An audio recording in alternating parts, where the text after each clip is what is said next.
Hello दोस्तों, नमस्ते। आज की कहानी का नाम है नौकर। आरव, कहाँ थे तुम? मैं कब से तुमको आवाज़ लगा रही हूँ। रोशनी ने लगभग चिल्लाकर आरव को आवाज़ लगाते हुए कहा। जी दीदी, जरा काम से बाहर गया था। बताइए क्या काम है? आरव ने शीतलता के साथ कहा। ये लो सामान की लिस्ट और फटाफट बाजार से जाकर सारा सामान ले आओ और दुकानदार से एक एक चीज़ का हिसाब बहुत कायदे से लिखवा लेना, क्योंकि वापस आकर तुमको मुझे सारे सामान का पूरा हिसाब देना है। क्योंकि तुम ये भी अच्छी तरह से जानते हो कि मुझको एक भी पैसे का एयर फेयर बिल्कुल भी पसंद नहीं, इसलिए थोड़ा होशियारी से रोशनी ये सारी बातें एक हीरो में बोल देती है। और उसने यह बात भी बिल्कुल नहीं सोची कि वह पर आरव की नवविवाहिता पत्नी नेहा भी बैठी हुई है। लेकिन आरव को आज पहली बार बड़ी बहन का इस तरह से हियाज देना बिल्कुल भी अच्छा नहीं लगा। क्या सोचे कि आखिर मेरे बारे में नेहा कि मैं क्या पैसों का कोई हेयर फेयर करता हूँ या फिर कोई काम कायदे से नहीं करता। दीदी ये भी नहीं सोचती कि मैं अब कुंवारा नहीं बल्कि शादीशुदा हूँ। इतना सोते ही आरव की आंखों में आंसू झिलमिलाने लगे, लेकिन आरव ने बड़ी सफाई से अपने उन आंसुओं को धीरे से शर्ट की आस्तीन से फटाफट पोंछ लिया कि कहीं नेहा उसको इस तरह से दुखी न देख ले। झट से उसने सामान की लिस्ट ली और झोला उठाकर बाहर निकल गया। लगभग 15-16 साल का रहा होगा आरव। अब एक एक्सीडेंट में उसके मम्मी पापा एक साथ चल बसे और उसके सर से मम्मी पापा का साया हमेशा के लिए उठ गया। बस पूरे घर में एक बड़ी बहन रोशनी थी, जो उससे लगभग 10 साल बड़ी थी, और उसके मम्मी पापा ने उसको शादी भी कर दी थी।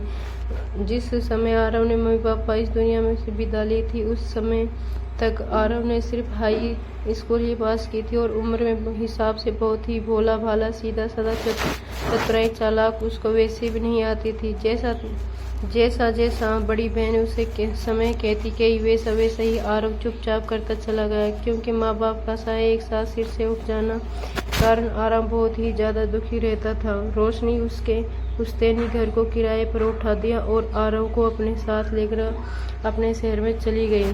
घर का किराया भी वे अपने ही हाथों में रखती। रोशनी के पति कौशल का अपना दाल चावल, गेहूं, मिर्च मसाला आदि का बहुत बड़ा व्यापार था। पहले तो कुछ दिनों तक रोशनी आरव के साथ बहुत सहानुभूति जताई, लेकिन धीरे धीरे भेला फुसला कर आरव की पढ़ाई छुड़वा दी। बड़ी मुश्किल से 12वीं पास करने दी और उसको अपने पति के साथ व्यापार में ही लगा लिया, क्योंकि व्यापार में सहयोग करने के लिए कौशल और एक ईमानदार मेहनती आदमी की जरूरत महसूस हो रही थी। तो उन लोगों ने भला आरव से ज्यादा ईमानदार और मेहनती कौन मिलता। समय पर फैलाए बीतने लगा। अब तो उन लोगों के मुफ्त का ईमानदार नौकर ही जैसे मिल गया हो। घर का राशन पानी लाना, सिलेंडर भरवाना, फिर बच्चों को स्कूल छोड़ने लेने जाना, व्यापार के लिए बैंक दौड़ दौड़ कर जाना, सारे ही काम आरव के जिम्मे आ गए। और साथ ही साथ दुकान पर भी पूरी ईमानदारी और खुशी खुशी काम करता रहता। लेकिन आरव जब भी घर से रुपये लेकर सामान लेने के लिए बाजार जाता, रोशनी हर बार रुपये पैसों के लेन देन के हिदायत जरूर देती थी, कहीं आरव कुछ रुपये चुरा न ले। आरव वैसे तो मस्त मौला था, उसको कोई खास फर्क नहीं पड़ता था इन बातों से, लेकिन अब कभी कभी वे खुद को अपमानित भी महसूस करता कि बताओ, कोई जी जान से सारा काम करता हूँ, एक पैसा कभी इधर उधर नहीं करता। लेकिन दीदी अपनी बातों से मुझको एक बात चेतावनी जरूर दे देती है। उसको घर में रूखा सूखा और कुछ जो खाना मिल जाता है वह चुपचाप बिना कोई शिकायत किए खा लेता है। और दीदी जिया जी को अपने भगवान समान मानता है कि अगर दीदी जिया जी उनको आश्रय नहीं देते तो आखिर मेरा क्या होता, क्योंकि चतुर था, चालाक तो वह बिल्कुल नहीं था। जो जैसा बोलता वह सब काम कर देता। कौशल में बहुत सोच रही हूँ कि आरव की शादी कर देती हूँ। एक दिन रोशनी कौशल के आगे प्रस्ताव रखा। रोशनी पागल हो गई हो क्या तुम? अगर आरव की पत्नी समझदार और तेज तर्राक आ गई तो वह आरव को तुरंत यहाँ से ले जाकर फुर हो जाएगी और हम लोग हाथ मलते ही रह जाएंगे। फिर हम लोगों को इतना अच्छा मुफ्त में काम करने वाला नौकर कहाँ मिलेगा जो सिर्फ 2 समय के खाने के बदले में इतना काम कर सके। कौशल ने रोशनी को समझाते हुए कहा, आप भी ना कुछ समझते ही नहीं। मैं आरव की पत्नी बहुत गरीब और सीधे सादे परिवार से लाऊंगी, जो ज्यादा कुछ बोले ही ना सके। और फिर तुमको भी पता है कि घर का काम भी अब मुझसे नहीं होता, घर के काम उससे करवाऊंगी। और आरव तुम्हारा साथ जुटा ही रहता है।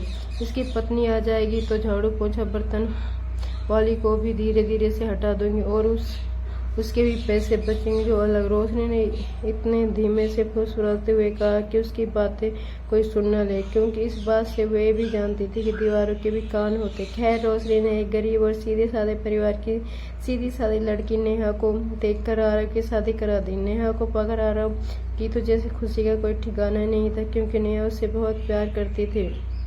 इशारा को ठंडा और कुछ खाना मिलता था, अब उसको ताज़ा गर्म खाना मिलने लगा। जहाँ उसको ठंडी और बासी थर्मस में रखी चाय पीने को मिलती थी, वहीं उसको गर्मा गर्म ताज़ी चाय मिलने लगी। जहाँ वह अक्सर मेले कुलचे कपड़े पहनने ही नजर आता था, अब वह साफ सुथरे कपड़े पहनने नजर आने लगा।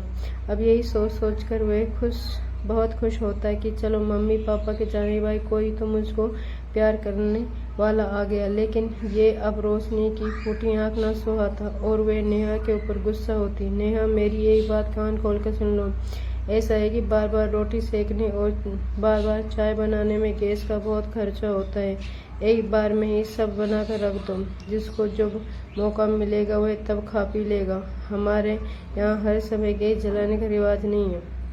रोशनी उस समय बहुत ज़्यादा गुस्से में थी और वे तेज चिल्लाते हुए नेहा से बोली। उस समय अब आरव को गर्मा गर्म रोटियां खिला रही थी, लेकिन दीदी कोई बहुत ज़्यादा फर्क नहीं पड़ता। अगर मैं ताज़ा गर्म खाना और ताज़ी चाय बना दूंगी तो वे ज़्यादा अच्छी तरह से खा पी सकेंगे और उनकी सेहत भी अच्छी रहेगी। नेहा बहुत नम्रतापूर्वक बोली। अभी कल की छोरी डोली में उतरी हो, आज हमको सिखा रही हो, जैसे हमको कोई समझी नहीं है। जितना कहती हूँ तो मैं उतना ही करो। बस ये हमारा एहसान मानो कि हम उस अपने साथ ले आए, वरना उसको कौन रखता, कौन खिलाता पिलाता पड़ा होता किसी कोने में। रोशनी इतना कहकर अपने कमरे में चली गई। उसने ये भी नहीं सोचा कि ये सब अपने सगे भाई के लिए बोल रही है। नेहा की आंखों में भी नमी सी तैर गई। खैर, उस समय आरव भी एक ही रोटी खाकर उठ गया और खाना तो नेहा के मुंह में नहीं चला। इसी तरह से रोज किसी न किसी बात पर तिरस्कृत होते हुए दोनों पति पत्नी रहे थे। जो बात पहले आरव बेफिक्र होकर सुन लेता, अब कहीं न कहीं वह बातें दिल में दर्द करने लगी, क्योंकि अभी तक वह सिर्फ अपना ही अपमान सहन कर रहा था और पत्नी के भी अपमान का घूंट पीना पड़ रहा है। देखो ना, मैं तुमसे कहती थी ना कि आरव की पत्नी भी हमारे घर बिल्कुल नौकरानी बनकर ही रहेगी। वही हो रहा है ना।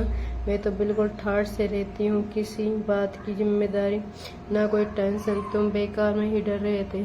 अब मैं तो जिंदगी भर सेठानी बनकर रहूंगी और तुम सेठ बनकर। ये दोनों पति पत्नी हम लोगों के नौकर नौकरानी बनकर ही रहेंगे। रोशनी बड़ी बेशर्मी के साथ कौशल से कहा और हम दोनों हंस पड़े। स्वार्थ के कारण ये भी भूल गए कि आरव उसका छोटा भाई और नेहा उसकी छोटी भाभी। रोशनी, बिल्कुल सही सोच रही हो। वैसे तो मैं बनिया हूँ, लेकिन तुम मुझसे भी ज्यादा होशियार निकली। कौशल की बेशर्मी से हंसते हुए बोला।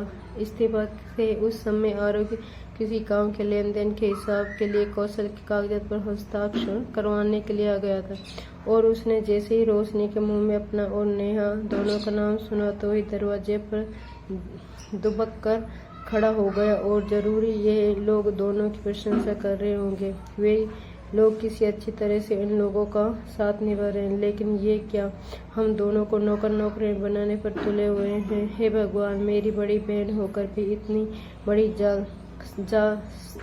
जालसाजी हम दोनों के साथ कर रही है। और इसने आगे कुछ भी नहीं सुन सका, तुरंत उल्टे पांव वापस चला गया। इधर जैसे ही आरव जाने लगा तो रोशनी किसी के पैरों की आवाज़ सुनाई दी। उसने झट से खड़े होकर देखा तो आरव वहां से जा रहा था। रोशनी को शक हो गया कि शायद अब उसने उसकी सारी बात सुन ली और तभी देर से उसने भी देखा कि आरव ने नेहा के हाथ पकड़कर उसके कमरे की ओर ले जा रहा था। और जैसे ही अपनी बहन रोशनी दिखाई पड़ी, बोला, दीदी मैं तो अज्ञान था, बस आपका नौकर बन ही चुका था, लेकिन अब मेरी पत्नी आपके घर की नौकरानी बिल्कुल भी नहीं बनेगी। आज और अभी हम दोनों इस घर को छोड़कर जा रहे हैं, हमेशा हमेशा के लिए, क्योंकि अब हम दोनों को आप दोनों का कोई भी एहसान नहीं चाहिए। मैं नहीं चाहता कि कल को हमारे बच्चे और वे भी इस घर में तिरस्कार भरी जिंदगी जिए। वैसे तो दीदी शायद कुछ भी नहीं सोचना चाहिए था, लेकिन जब से मैं आपकी बातें सुनी है, आज आपकी हर बात को याद करके मुझको महसूस हो रहा है कि आपने हमारे साथ नौकरों के जैसा व्यवहार किया। दीदी, बड़ी बहन तो माँ समान होती है, फिर आपने कैसे अपने छोटे भाई के साथ इतना अनर्थ किया? आप स्वार्थ में इतना गिर गई कि अपने भाई और भाभी को ही नौकर नौकरानी बनाने की सोच ली। आपकी सोच पर मुझे शर्म आ रही है। दीदी, अब हम लोग एक पल भी इस घर में नहीं रहेंगे। हमारा घर तो हमारे पास ही है। हम दोनों मिलकर अपनी इतनी मेहनत करेंगे जिससे हम लोग पूरी तरह से स्वाभाविक जिंदगी व्यतीत कर सके। ये सब कहते कहते जैसे आरव का शरीर थरार सा लगा और इधर तब तक कौशल भी आरव की आवाज़ सुनकर बाहर निकल आया था। तुम होश में तो हो ना? अब तो हम लोगों ने तुम्हारे ऊपर एहसान किया और तुम बदले में हम लोगों को आंख दिखा रहे हो। आरव रिश्तों की मर्यादा भूलकर चिल्लाते हुए बोला, जीजा जी, ये तो आप ही खुद अच्छी तरह से जानते हैं कि आप लोगों ने एहसान किया था या एहसान फरामोश की, लेकिन अब मेरी आंखों के आगे पड़ा पर्दा हमेशा हमेशा के लिए हट गया। आरव रोते हुए बोला, अरे आरव, तुम शायद गलत समझ रहे हो। ऐसा कुछ भी नहीं है। तुम लोग आराम से इस घर में रहो, तुम लोगों को कोई भी दिक्कत नहीं होगी। रोशनी शब्दों में मिठास बोलते हुए बोली, क्यों? अब तो बाजी पलट गई थी। एक घर और दुकान को संभालने वाले चले जा रहे हैं। नहीं दीदी, अब मैं सब कुछ समझ गया हूँ। मेरी आंखों पर पड़ा पर्दा हमेशा के लिए हट गया। आपको अपनी बहन कहते हुए मुझे लाज आ रही है। और आरव ने का हाथ पकड़े घर के बाहर निकल गया। रोशनी और कौशल दोनों को जाते हुए चुपचाप देखते रहे, क्योंकि अब पछताए होते का जब चिड़िया चुग गई खेत। ऐसे लोगों के साथ ऐसा ही होना चाहिए था। ये रिश्तों के नाम पर एक कलंक है। दोस्तों, ये कहानी आपको पसंद आई है तो कृपया लाइक कीजिए, शेयर कीजिए, चैनल को सब्सक्राइब कीजिए।